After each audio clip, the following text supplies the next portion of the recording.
Assalamualaikum warahmatullahi wabarakatuh. Perkenalkan, nama saya Narendra Adi Alfariski dengan NIM 2454616 PN 1919194. Di sini saya akan mempresentasikan sedikit materi tentang observasi bawah air yang berjudul definisi, struktur, dan keterkaitan faktor biotik dan abiotik pada ekosistem lamun. Langsung saja kita ke definisi ekosistem lamun. Ekosistem lamun adalah ekosistem perairan dangkal yang didominasi oleh tumbuhan berbunga, yaitu Angiospermae, yang mampu hidup terendam di bawah permukaan air laut. Lamun tumbuh pada substrat pasir atau lumpur dengan intensitas cahaya tinggi dan kondisi perairan yang relatif tenang. Ekosistem ini membentuk hamparan padang lamun yang berfungsi sebagai penyediaan oksigen, penyerap karbon, serta tempat berlindung dan mencari makan bagi berbagai jenis organisme laut. Selanjutnya kita ke karakteristik utama lamun. Lamun memiliki akar, rimpang, batang, dan daun yang beradaptasi khusus untuk hidup terendam dalam air asin. Adaptasi tersebut meliputi daun berbentuk pita untuk mengurangi hambatan air, serta iron kim untuk membantu transportasi oksigen ke bagian akar. Sistem perakarannya yang kuat memungkinkan lamun menstabilkan sedimen dan mengurangi abrasi. Keberadaannya sangat dipengaruhi oleh kualitas air, kejernihan, dan kedalaman perairan. Selanjutnya yaitu keanekaragaman hayati laut. Komponen biotik dalam ekosistem lamun mencakup berbagai organisme yang berinteraksi satu sama lain, seperti lamun sebagai produsen utama epifet yang menempel pada daun, herbivora seperti dugong dan penyu, serta berbagai ikan kecil, invertebrata, dan mikroorganisme.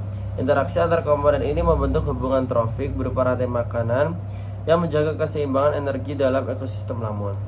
Selanjutnya kita ke komponen abiotik ekosistem lamun. Komponen abiotik yang mempengaruhi ekosistem lamun meliputi intensitas cahaya matahari, salinitas, kedalaman, suhu, ketersediaan nutrien, dan tipe substrat. Cahaya matahari merupakan faktor kunci karena menentukan proses fotosintesis, sedangkan salinitas dan suhu menentukan toleransi fisiologis lamun. Selain itu, nutrien dan karakteristik sedimen mempengaruhi pertumbuhan akar serta kepadatan padang lamun. Selanjutnya, struktur ekosistem lamun. Struktur ekosistem lamun terdiri atas lapisan vegetasi lamun, lapisan sedimen yang menopang akar dan rimpang, serta lapisan air tempat terjadi berbagai interaksi biologis. Dalam struktur ini terjadi proses ekologis seperti fotosintesis, respirasi, dekomposi, serta perpindahan energi antar tingkat trofik. Struktur tersebut membentuk sistem yang stabil dan produktif, sekaligus menjadi fondasi bagi berbagai komunitas biota laut. Selanjutnya kita ke interaksi biotik dan abiotik. Kita semua dapat berkontribusi dalam menjaga laut dengan mengurangi penggunaan plastik, mendukung faktor biotik dan abiotik dalam ekosistem lamun saling berkaitan erat dan menentukan ekosistem lingkungan pertumbuhan lamun. Lamun sangat bergantung pada cahaya dan nutrien, sementara keberadaannya membantu menstabilkan sedimen dan menyediakan oksigen bagi organisme lain.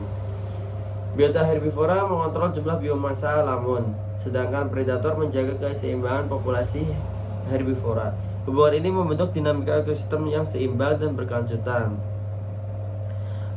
Laut yang berkelanjutan berpartisipasi dalam pembersihan pantai dan menyebarkan kesadaran tentang pentingnya menjaga laut. Selanjutnya, peran ekologis lamun. Lamun memiliki peran ekologis penting sebagai habitat, tempat pemijahan, tempat mencari makan, serta pelindung bagi berbagai jenis ikan dan invertebrata. Selain itu, lamun berperan sebagai penyerap karbon atau blue carbon yang efektif dan berkontribusi pada mitigasi perubahan iklim. Padang lamun juga meningkatkan stabilitas pesisir dengan menahan sedimen dan mengurangi erosi. Selanjutnya, ancaman terhadap ekosistem lamun. Ekosistem lamun menghadapi berbagai ancaman seperti peningkatan kekurangan air, pencemaran, aktivitas perikanan yang merusak, reklamasi pesisir, serta perubahan iklim. Faktor-faktor tersebut dapat menurunkan intensitas cahaya, merusak akar dan daun lamun, atau mengubah kondisi fisik kimia perairan sehingga menghambat pertumbuhan. Kerusakan ekosistem lamun akan berdampak langsung pada berkurangnya keanekaragaman hayati pesisir. Selanjutnya, kesimpulan. Ekosistem lamun merupakan ekosistem pesisir yang kompleks dan sangat dipengaruhi oleh interaksi antara komponen biotik dan abiotik. Keberadaannya sangat penting bagi kestabilan pesisir, keanekaragaman hayati, dan siklus karbon. Pemahaman terhadap struktur dan dinamika ekosistem lamun membantu dalam upaya konservasi dan pengelolaan lingkungan perairan secara berkelanjutan. Sekian yang mungkin dapat saya sampaikan. Apabila ada kurangnya saya mohon maaf.